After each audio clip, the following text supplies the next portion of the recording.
भारती दिव्यांग YouTube channel 1 2 3 दिव्यांग हैं हम, हारेंगे ना हम, दुनिया को दिखा देंगे हम में है कितना दम। साथियों, बहुत बहुत स्वागत और अभिनंदन करते हैं आप सभी का प्रसारित प्रोग्राम प्रतिभावान दिव्यांग एक कहानी। दोस्तों, भारतीय दिव्यांग यूट्यूब चैनल पर हर रोज रात्रि 8 बजे से प्रसारित होता है यह प्रोग्राम, और हर रोज हम अपने एक दृष्टिबाधित साथी के साथ होते हैं, रूबरू होते हैं उनके जीवन की खट्टी मीठी यादों के साथ। आज हमारे इस प्रोग्राम में हमारे साथ हैं सिक्किम से प्रणेश दर्जी जी। तो बहुत बहुत स्वागत है सर आपका इस प्रोग्राम में। जी, आपका भी बहुत बहुत शुक्रिया। आपका जब भी दर्शक बिंद है सभी को मैं धन्यवाद देना चाहता हूँ ये प्रोग्राम पे मेरे को बुलाने के लिए। आपका बहुत बहुत शुक्रिया। जी, बहुत बहुत धन्यवाद सर, आपने अपने जीवन से अनमोल समय निकाले और हमारे लिए दिए, इस इंटरव्यू के लिए दिए। इसके लिए तहे दिल से पूरा हमारा भारतीय दिव्यांग परिवार आपको शुक्रिया अदा करता है। ठीक है, थैंक यू सर, आपका भी बहुत बहुत शुक्रिया। तो सर, बातों की शुरुआत करते हैं। तो सबसे पहले हम जानना चाहेंगे हमारे श्रोताओं के लिए आपका परिचय, कि आप कहाँ से हैं, आपके परिवार में कौन है, फैमिली में कौन कौन है, तो जरूर बताएं सर हमारे श्रोताओं को। ठीक है, मेरा एक्चुअली नाम प्रणेश दर्जी है। मैं इंडिया सिक्किम से हूँ और मैं एक्चुअली वेस्ट डिस्ट्रिक्ट से मेरा एक्चुअली घर वेस्ट डिस्ट्रिक्ट पर है, लेकिन मैं पढ़ाई करने के लिए साउथ पे आया हूँ। और मेरा घर पे माँ बाप और भैया भाभी और 2 सिस्टर और मैं हूँ। अच्छा, जी, बहुत बहुत धन्यवाद सर ये जानकारी देने के लिए। तो सर, मैं आपसे ये जानना चाहूंगा कि आप सिक्किम के होने के बावजूद इतनी अच्छी हिंदी कैसे बोल लेते हैं? कैसे आपने हिंदी पे इतना कमांड किया है? कैसे आपने हिंदी को इतना बेहतर आप बोल रहे हैं? जी, एक्चुअली सिक्किम पे तो नेपाली लैंग्वेज यूज होता है।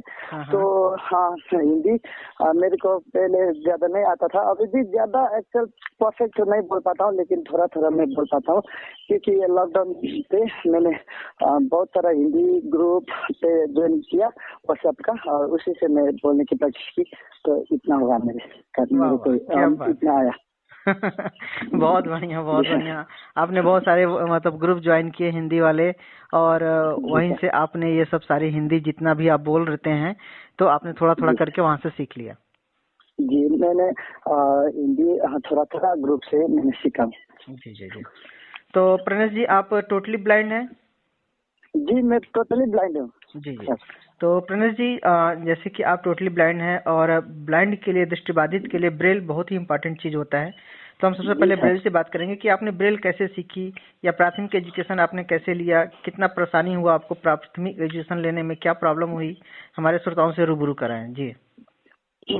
तो सर, मैं एक्चुअली मैं 4 वर्ष से मैं ब्लाइंड हुआ था। मैं 4 साल जब हुआ था तब मैं ब्लाइंड हुआ था, और मैं 1 साल भी जो नॉर्मल स्कूल होता है ना, वहाँ पे मैंने पढ़ा की 1 साल, लेकिन जो विंटर का वैकेशन हॉलीडे पे मेरा आँख बिगड़ गया, और हॉस्पिटल भी बहुत मैं गया हूँ तब, लेकिन मेरा आँख ठीक नहीं हुआ। और मैं 7 इयर्स पे ये नामची साउथ डिस्ट्रिक्ट पे एक ब्लाइंड स्कूल था, वहाँ पे आके मैंने ज्वाइन की ब्रेल सीखा पे जो ब्रेल सीखना स्टार्ट की। और पहले तो बहुत दिक्कत होता था और कैसे लिखना क्या करना, लेकिन थोड़े थोड़े दिन बाद मेरे को परफेक्ट होता चला गया, और अभी मैं क्लास 10 तक पढ़ाई कर रहा हूँ उसी ब्रेल की मदद से। वरना तो मैं पढ़ाई नहीं कर पाता। बिल्कुल, बहुत बड़ी बात आपने कही है। एक दृष्टिबाधित के लिए, एक ब्लाइंड के लिए ब्रेल बहुत ही इम्पोर्टेंट है। हमारे पढ़ाई का मेन साधन, मुख्य साधन सिर्फ ब्रेल ही है। तो बिल्कुल सही आपने बात बोली है कि अगर ब्रेल आप नहीं सीखे होते तो आप पढ़ाई नहीं कर पाते। तो जी। तो प्रणेश जी, हमें ये बताइए, हमारे श्रोताओं को ये बताइए कि अभी वर्तमान में आपकी क्या एजुकेशन चल रही है, अभी आप क्या पढ़ रहे हैं या क्या कर रहे हैं, जरूर बताएं। तो वर्तमान पे तो हमारा जो सिक्किम पे सहित ऑल ओवर द इंडिया का स्टेट पे स्कूल बंद है, ये मेरे को मालूम नहीं, लेकिन सिक्किम पे तो मई 31 तक स्कूल हॉलीडे है। तो अभी मेरी हॉस्टल से घर तक जाने की कोशिश जाने की तैयारी पे हूँ। मंडे में अपना ये हॉस्टल से घर तो चला जाऊंगा। और अभी तो मैं क्लास 10 में पढ़ाई कर रहा हूँ, यही है वर्तमान में। अच्छा, अभी क्लास 10 में है? जी सर, प्रेजेंट। अच्छा, चलिए, बहुत अच्छी बात है, और आप ऐसे ही पढ़ते रहे, आगे बढ़ते रहे। तो प्रणेश जी, हम जानना चाहेंगे, हमारे श्रोताओं को बताइए, आपकी पढ़ाई के साथ साथ और किस फील्ड में रुचि है, किस चीज में आपकी रुचि है, क्योंकि मैंने देखा आपका एक यूट्यूब चैनल भी है जिसपे आप जी सर। टेक्निकली चीजें लाते हैं, तो हमारे श्रोताओं को उस चैनल के बारे में भी बताएं और आपकी रुचि के बारे में भी बताएं। जी, पढ़ाई के अलावा मैं थोड़ा थोड़ा टेक, एक भी मेरा चैनल है, उसपे मैं टेक और इंटरटेनमेंट दोनों वीडियो अपलोड करता हूँ। और मेरा रुचि वही क्रिकेट फुटबॉल पे है। मैं ज्यादा फुटबॉल क्रिकेट पे रुचि रखता हूँ। और पढ़ाई के अलावा मेरा यूट्यूब चैनल है और उससे मैं टेक का भी वीडियो अपलोड करता हूँ और इंटरटेनमेंट का भी वीडियो अपलोड करता हूँ सर। मेरा क्रिकेट और फुटबॉल पे है रुचि। अच्छा अच्छा, क्रिकेट और फुटबॉल यानी ब्लाइंड क्रिकेट और ब्लाइंड फुटबॉल जो होता है आप उसमें जी सर। इंटरेस्टेड रहते हैं, जहाँ भी मतलब जो कंपटीशन वगैरह होते हैं इसमें आपने वहाँ पार्टिसिपेट भी किया है? जी सर। आज से 2 साल पहले या 1 साल पहले, एक्चुअली 2019 शायद होंगे, सिक्किम से भी एक टीम चला गया था कोलकाता पे फुटबॉल मैच के लिए। लेकिन क्या बात सिक्किम पे उतना फुटबॉल ब्लाइंड नहीं खेल पाता, इसलिए हम कोलकाता को चला गया था। लेकिन उससे हमने 2 मैच खेल ली, लेकिन तो दोनों मैच हम हार चुके। लेकिन हमको ज्यादा मालूम नहीं था फुटबॉल, हमने यहाँ तक फुटबॉल भी नहीं देखा था, ब्लाइंड का फुटबॉल। तो सर हमने कोलकाता जब पहुंचा वहीं पे ब्लाइंड फुटबॉल भी देख ली और हमने थोड़ी प्रैक्टिस की थी। जो नॉर्मल फुटबॉल होता है ना, उसी पे हमने थोड़ा प्रैक्टिस करके कोलकाता गया था। लेकिन हमने वहीं पे फुटबॉल देखा और अच्छा फुटबॉल सीखा। और अब फिर हमको गुवाहाटी भी लाने की बात हो रहा है, वहाँ पे देखेंगे क्या होगा। हाँ हाँ जी जी, बहुत बहुत बहुत बहुत अच्छी बात है। और आप ऐसे ही खेलते रहें, मस्त रहें, जिंदगी को आसान बनाते रहें, जिंदगी से एक्सपीरियंस लेते रहें, चीजों को सीखते रहें। तो पन्नेश जी बात करेंगे हमारे जीवन में, चूंकि हम दृष्टिबाधित हैं, दोस्तों का बहुत बड़ा रोल होता है, दोस्तों का बहुत अहम योगदान होता है। तो आपसे जानना चाहेंगे आपके जीवन में कौन कौन से दोस्त था जिनका बहुत बड़ा रोल रहा, बहुत बड़ा योगदान रहा आपकी लाइफ को आसान बनाने में, आपको आगे बढ़ने में। तो उन दोस्तों का नाम जरूर शेयर करें जिन्होंने आपकी समय समय पर मदद की।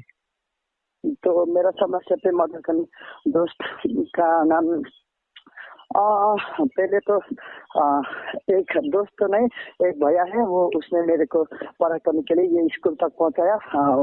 वहाँ का नाम एक्चुअली मेरे को मालूम नहीं, क्योंकि मेरा गांव का एक भैया होता है, उसका दोस्त ने बताया था। वहाँ का नाम तो एक्चुअली मेरे को मालूम नहीं, लेकिन वही वो समय मेरे पे बड़ा समस्या पे हल की। वो ना होता तो मैं शायद पढ़ भी नहीं पाता। और छोटा मोटा रहता है ये, मतलब मेरे को थोड़ा ऑडियो एडिटिंग करने में बीरमन मेरा दोस्त है, उसमें हेल्प करता है जैसा। जी जी जी, बहुत बहुत बहुत धन्यवाद। जैसे कि आपने बताया कि आपके जो भैया थे उन्होंने आपको स्कूल तक ले जाने में काफी मदद की, उन्होंने स्कूल के बारे में बताया कि ब्लाइंड स्कूल होता है, वहाँ पर आप जाके ब्रेल में पढ़ाई कर सकते हैं। तो बहुत बहुत धन्यवाद करेंगे हम उस भैया को भी जिन्होंने आपको इस राह तक ले जाने में आपका योगदान दिया। और ऐसे सभी लोगों को हम भारतीय दिव्यांग चैनल की तरफ से धन्यवाद देंगे कि जिन्होंने कहीं पर भी दृष्टिबाधित साथी के लिए इनकी राह आसान करने के लिए, उन्हें एजुकेशन लेने के लिए स्कूल वगैरह के बारे में जानकारी दी, उन्हें स्कूल के बारे में बताया। तो ऐसे सभी लोगों को बहुत बहुत धन्यवाद। जी सर। तो बातों को हम आगे बढ़ाएंगे पन्नेश जी, और आपसे जानना चाहेंगे कि कभी कभी क्या होता है कि हम दृष्टिबाधित हैं तो हमारे सामने बहुत सारी समस्याएं आ जाती हैं, बहुत दुख होता है, हमें ऐसा लगता है कि काश हम ब्लाइंड नहीं होते तो हम कुछ और बेहतर होते या कुछ ऐसा अच्छा करते होते। तो क्या आपको भी कभी लाइफ में ऐसा महसूस हुआ कि आप दृष्टिबाधित हैं तो आप कुछ नहीं कर सकते हैं या आप बहुत उदास हुए उस दिन? जी सर, मैं अभी तो नहीं, आज से 3-4 साल आगे मैं बहुत परेशान होता था, क्योंकि मेरे को ये एंड्रॉइड फोन लैपटॉप कुछ नहीं मालूम था। तो हम ब्लाइंड होने की वजह से ना फोन यूज कर पाते, ना लैपटॉप यूज कर पाते, ना दूसरे की मदद से एक प्लेस से दूसरा प्लेस जा सकते। ये प्लेन में पहले मैं सोचता था और बहुत निराश होता था, लेकिन अभी नहीं होता हूँ, क्योंकि अभी हम ब्लाइंड लोगों ने फोन जैसा नॉर्मल लोग करते हैं वैसे हम ब्लाइंड भी कर पाते। तो अभी तो निराश नहीं होता, क्योंकि अब बहुत खुशी में, और जो नॉर्मल लोग नहीं कर पाता वो भी हम कर सकते हैं। क्या बात है, क्या बात है, बहुत अच्छी बात है, बहुत बेहतर।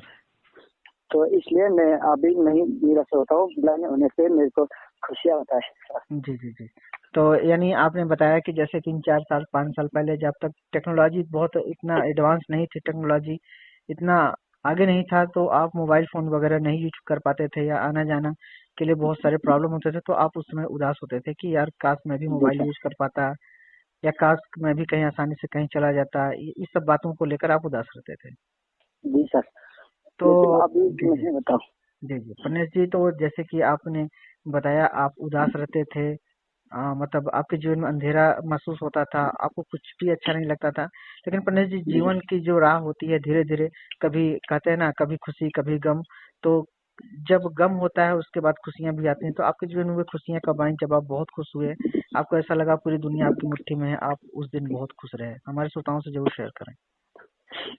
हाँ, मैं कब खुशी हुआ तो आ, सबसे पहले तो जब मैं स्कूल में जब ब्लाइंड हुआ था 5-6 साल, मैं सोचता था कि मैं अब पढ़ाई नहीं कर पाता क्योंकि मेरा आँख चला गया, क्योंकि उस टाइम मेरे को मालूम नहीं था कि ये ब्लाइंड स्कूल भी है, ये करके मेरे को मालूम नहीं था। और उस टाइम मैं सोचता था कि मैं ब्लाइंड होके वजह से मैं अब ऐसे ही जिंदगी गुजार पाऊंगा, मैं पढ़ नहीं कर पाऊंगा, ये करके सोचता था। जब मेरे को ये ब्लाइंड स्कूल मालूम होगा, वो सबसे बढ़िया खुशी है मेरे के लिए, क्योंकि मैं सोचता था कि मैं पढ़ नहीं कर पाता हूँ, लेकिन अभी वो पढ़ा करके मैं उतने लेवल तक पहुँचा हूँ सर, वो मेरा सबसे बढ़िया खुशी है। अच्छा जी, बिल्कुल बिल्कुल। तो प्रणेश जी, आपने बताया कि जैसे जब आपको ये पता चला कि जब आप मतलब ब्लाइंड हुए तो आपको ये लगा कि मैं अब कुछ आगे नहीं कर पाऊंगा, मैं बहुत उदास हो गया, मैं अब नहीं देख पाऊंगा, तो मैं पढ़ाई कैसे करूंगा। फिर उसके बाद जब आपको पता चला कि नहीं, ब्लाइंड स्कूल होता है, वहाँ पे आप जाके पढ़ सकते हो, आगे अपनी पढ़ाई जी जारी सर। रख सकते हो, ब्रेल बुकें होती हैं, ब्रेल में आप चीजें पढ़ सकते हो, फिर आपको बहुत बड़ी खुशी मिली।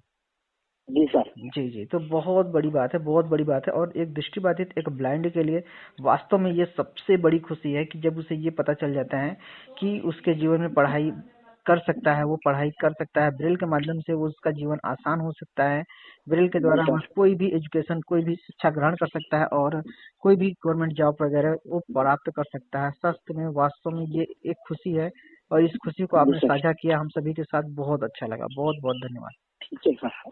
जी। जी सर। तो प्रनेश जी, आगे की बातों को आगे बढ़ाएंगे तो हम ये जानना चाहेंगे, जैसे कि आपने जो चैनल है, आप टेक्निकल जो वीडियोस बनाते हैं या जो भी वीडियोस बनाते हैं, तो कैसे बना लेते हैं? कितना कुछ प्रॉब्लम होता है या आसानी से कर लेते हैं, या कैसे हाँ, करते हैं? जरूर बताएं हमारे श्रोताओं को। जो मेरा चैनल है, तो ये चैनल का थोड़ा डिस्क्रिप्शन भी देना चाहता हूँ। मतलब मैंने 2020 साल का February 12 को चैनल स्टार्ट किया था। उस टाइम में जो पोइम होता है वो अपलोड करता था, लेकिन जो लॉकडाउन हुआ तब मैंने थोड़ा टेक पे भी इंटरेस्ट दी, और तब मैं टेक का भी अपलोड करना स्टार्ट किया। और जो ये जब मैं इंटरटेनमेंट का वीडियो अपलोड करता हूँ तो सबसे पहले मैं ऑडियो रिकॉर्ड करता हूँ, और उसके बाद ऑडियो रिकॉर्ड करके मैं लैपटॉप पे वो उसको लगा के, और ऑडियो पे ऑडिशन एक सॉफ्टवेयर होता है, उससे मैं अच्छा एडिटिंग कर लेता हूँ वो ऑडियो का, और उससे बैकग्राउंड म्यूजिक लगा के मैं अपलोड करता हूँ और इंटरटेनमेंट का। और टेक का तो मैं स्क्रीन रिकॉर्डर से मैं रिकॉर्ड करके उसको मर्ज करके अपलोड करता हूँ, कोई दिक्कत तो नहीं होता है सर वो वीडियो बनाने में। जी जी जी जी, बहुत बहुत धन्यवाद, बहुत बहुत धन्यवाद। और आपने बताया जैसे वीडियो कैसे आप बना लेते हैं इजी से, क्योंकि ये बातें यहाँ पर इसलिए शेयर की जा रही हैं, इसलिए बताई जा रही हैं कि इस चैनल के माध्यम से, इस इंटरव्यू के माध्यम से जो भी अपने दृष्टिबाधित साथी जुड़े हैं, जो मतलब सोचते हैं कि मैं भी चैनल बनाऊं, मैं भी कुछ करूं उस चैनल पे, तो उनके लिए मैं यहाँ कहना चाहूंगा इस माध्यम से कि आप बिल्कुल अपना चैनल बनाइए, बिल्कुल टेक्निकली आप बहुत काम कर सकते हो, टेक्निकली रूप से आप स्ट्रांग होंगे। अगर आप चीज़ों को सीखने जाएंगे तो आसान से सीख सकते हैं। और रही बात अगर फ्यूचर में कभी आपको प्रॉब्लम होता है, तो प्रणेश जी हैं और भी बहुत सारे ऐसे टेक्निकल साथी हैं जिनको टेक्निकल का बहुत ज्ञान है, तो उनसे हम चीज़ें शेयर कर सकते हैं, एक दूसरे से बात कर सकते हैं, और अगर कहीं प्रॉब्लम होता है तो पूछ सकते हैं। जी सर। जी जी, तो हमारा देखिए मेन उद्देश्य यही हम लोगों का इस इंटरव्यू के माध्यम से कि हम सभी साथी एक दूसरे को जाने, एक दूसरे की क्वालिटीज के बारे में जाने, एक दूसरे के एक्सपीरियंस को जाने कि किसके अंदर क्या योग्यता है, और हो सकता है वो योग्यता जो आपके अंदर है वो मेरे अंदर नहीं है, तो वो मैं आपसे सीख सकूं। जी सर, जी आपने बिल्कुल राइट जी बात बताई। जी जी। तो सर, बातों को आगे बढ़ाएंगे और आपसे जानना चाहेंगे कि जो भी साथी किसी भी कहीं पर भी आपके इस इंटरव्यू को सुन रहे हैं या हमारे साथ जुड़े हुए हैं इस प्रोग्राम से, तो आप उन्हें क्या संदेश देना चाहेंगे कि अपने लाइफ को कैसे आसान बनाए? क्योंकि दृष्टिबाधित के लिए उसकी लाइफ आसान बनाना बहुत ही जरूरी होता है, नहीं तो वे निराशा के गर्त में चले जाते हैं। तो कैसे वो खुश रहें, कैसे अपनी लाइफ को आसान बनाए, क्या कहना चाहेंगे आप? जी सर, मैं सबसे पहले ये बात बताना चाहूँगा कि हम जब ब्लाइंड होते हैं तब निराश मत होना, क्योंकि हम भी ब्लाइंड होने के वजह से भी नॉर्मल से भी हम बेहतर प्रगति कर सकते हैं। और हमारे पास आँख नहीं है उससे मतलब हम कुछ नहीं कर पाते, ये नहीं, क्योंकि नॉर्मल लोग भी वो आँख से सिर्फ देख पाता है और कुछ नहीं कर पाता है, लेकिन हम बिना देख के भी हम इतना सब कुछ कर पाते हैं। नॉर्मल से भी अच्छा हम कर सकते हैं, क्योंकि नॉर्मल तो 19 पे पढ़ाई करके वो इधर उधर जाके दोस्त के संगत में फंस के वो बिगड़ जाता है। लेकिन ब्लाइंड लोग क्या होता है कि अपना मैं देख नहीं पाता हूँ, मैं भी समाज के लिए एक अच्छा बन के दिखाना चाहता हूँ, ये सोच रखते और रखना भी चाहिए। और हम अच्छा पढ़ाई करके समाज के लिए एक ब्लाइंड होकर भी कुछ कर सकते हैं, हम जानकारी अपना समाज पे दे सकते हैं। सर मैं यही कहना चाहता हूँ कि जब हम ब्लाइंड होते हैं, जब हमारा आँख का दृष्टि चला जाता है, तब हमको बिल्कुल निराश नहीं होना चाहिए। सर मैं यही कहना चाहता हूँ। जी, बहुत बहुत बहुत बड़ी बात आपने बोली है कि हम समाज के लिए जो कि हम चूंकि ब्लाइंड हैं, हमारी आँख की रोशनी नहीं है, फिर भी हम जो इनके पास रोशनी है उनसे बेहतर काम करके समाज के लिए एक मिसाल पेश करें, एक अपना समाज में एक स्थान सिक्योर करें कि आप देखो कि कैसे एक ब्लाइंड क्या क्या कर सकता है, और समाज के अंदर एक अवेयरनेस लाया जाए, ताकि जो ब्लाइंडों के बारे में या दिव्यांगों के बारे में जो कुछ भी सोचते हैं, गलत धारणा बना के रखे हुए हैं, उसको तोड़ा जाए। जी सर। जी, तो सर बातों को अब चूंकि इस प्रोग्राम का भी अब समय होता है धीरे धीरे, तो सर आपसे जानना चाहेंगे कि मतलब आपने इतनी हमारी आपकी बातें हुई, आपने अपने जीवन के बारे में बताया, कैसे आप ब्लाइंड हुए, कैसे आपने चीज़ों को सीखा, कैसे आप ब्रेल सीखे, कैसे एजुकेशन को आपने आगे बढ़ाया, कैसे आपने चैनल क्रिएट किया, कैसे चैनल पर काम करते हैं। तो सर आपसे जानना चाहेंगे कि आपके जीवन का एक जो सपना होता है, हर एक दृष्टिबाधित, एक ब्लाइंड का, एक दिव्यांग का एक सपना होता है अपने लाइफ में कुछ करने का, कुछ आगे बढ़ने का। तो आपके जीवन का वो सपना क्या है, क्या करना चाहते हैं आप, क्या कुछ आपने अपने लिए सोच के रखा है, क्या करना चाहते हैं फैमिली के लिए? जी, तो मैं तो एक तरह करके एक टीचर होना चाहता हूँ, मेरा फर्स्ट को टीचर बनने का है सर। तो मैं अभी टीचर के लिए सोच रहा हूँ सर। अच्छा, आपने अपने लिए सपना संजोया है कि आप बड़े होकर पढ़ाई लिखाई कर कर एक टीचर बनना चाहते हैं, समाज में एक टीचर का पद प्राप्त करना चाहते हैं, और समाज के लोगों को जो हमारे दूसरे दृष्टिबाधित साथी हैं, जो हमारी अगली पीढ़ी आने वाली है, उसको टीच करना चाहते हैं, उसको पढ़ाना चाहते हैं। जी सर बिल्कुल। जी, तो आपका ये जो सपना है, जो आपने अपने लिए सोचा है, अपने फैमिली के लिए सोचा है कि आप एक शिक्षक के रूप में समाज में काम करना चाहते हैं, यह जल्द से जल्द पूरा हो। शिक्षक बनने के लिए जो भी जरूरी योग्यताएं हैं, जैसे बीएड हो गया, डीएड हो गया, तो वो आप जल्द से जल्द पूरा करें, आप आगे बढ़ें। हमारे समाज को एक नई रोशनी, एक नई दिशा देने का काम करता है एक टीचर, तो उस पद को आप प्राप्त करें। हमारा ये दुआ है, हमारा ये सपना है, आप जल्द से जल्द उस मुकाम को प्राप्त करें। तो बहुत बहुत धन्यवाद सर, आप हमारे साथ आए, इस इंटरव्यू से जुड़ा और अपने जीवन की अनमोल बातें हमसे शेयर की, तो बहुत बहुत बड़ी बात है सर। ठीक है सर, आपका भी बहुत बहुत शुक्रिया मुझे ये कार्यक्रम में बुलाने के लिए। जी, तो पनस जी चलते चलते, चूंकि अब कार्यक्रम अब समाप्त ही कर रहे हैं, तो चलते से अगर आप कुछ बातें शेयर करना चाहते हैं, कोई ऐसी बात जो आपको लगता है कि यहाँ पर शेयर करना चाहिए, तो जरूर शेयर कर सकते हैं सर। जी सर, मैं जाते जाते एक बात शेयर करना चाहता हूँ कि मैं ये बात पहले भी कहा था और अब भी कह रहा हूँ, हम जब ब्लाइंड होते हैं निराश मत होना, क्योंकि हम भी ब्लाइंड होके भी कुछ कर पाते। और जब हम ब्लाइंड होते हैं तो कुछ तो अब खुद को मारना चाहता है। जो ब्लाइंड होता है तब अब मेरा जिंदगी समाप्त हो चुका है, मैं बाँच के भी क्या कर पाता हूँ, मैं कुछ नहीं, मैं घर के लिए बोझ, दुनिया के लिए बोझ करके सोचता है। वो बिल्कुल मत सोचिएगा, सुसाइड करना चाहता है, लेकिन वो आपका दिमाग से हटा लीजिएगा, तब आप उन्नति पे पहुंच सकते हैं सर। ये एक बात कहना चाहता हूँ। जी, बहुत बड़ी बात है, बहुत बड़ी। यहाँ पर आपने एक बात भी उठाया कि बहुत सारे जो ब्लाइंड साथी हैं, वो उन्हें जब कोई राह नहीं मिलता है, या तो उन्हें कोई बताने वाला नहीं होता है, कोई उन्हें राह दिखाने वाला नहीं होता है, तो वो सुसाइड तक के लिए भी सोच लेते हैं। ऐसा ही एक उदाहरण मिला था, मैंने देखा था, ये एक सिंगर थे, उन्होंने खुद को जला लिया था, क्योंकि वो समाज में लोग उन्हें ताने मारते थे, तो कुछ ऐसा समाज के लोग करते थे जिसके कारण से वे बहुत निराश हताश हो गए थे और उन्होंने खुद को जलाने की कोशिश की थी। तो सही है, बहुत अच्छी आपने यहाँ पे प्रश्न उठाया है। तो हम खुद ही पर्सनली रिक्वेस्ट करेंगे सभी साथियों से, सभी दृष्टिबाधित साथियों से कि आप जीवन में बिल्कुल निराश ना हो, उदास ना हो, हताश ना हो। कहते हैं ना कि राहें कभी भी बंद नहीं होती है, या भगवान हमेशा हमारे लिए एक दरवाजा खोल के रखता है। बस जरूरत जी होता सर। है कि उस दरवाजे तक जाने की, उस दरवाजे को खटखटाने की और उससे आगे निकलने की। तो आप सभी लोग बिल्कुल निराश हताश ना हो। तो बहुत बहुत धन्यवाद सर, आप हमारे इस प्रोग्राम से जुड़े और इतनी अनमोल बातें हमारे साथियों के लिए कहीं, इतनी महत्वपूर्ण बातें यहाँ पर आपने शेयर की। तो बहुत बहुत धन्यवाद, बहुत बहुत शुक्रिया sir. Okay, thank you very much sir. जी जी, थैंक यू सर।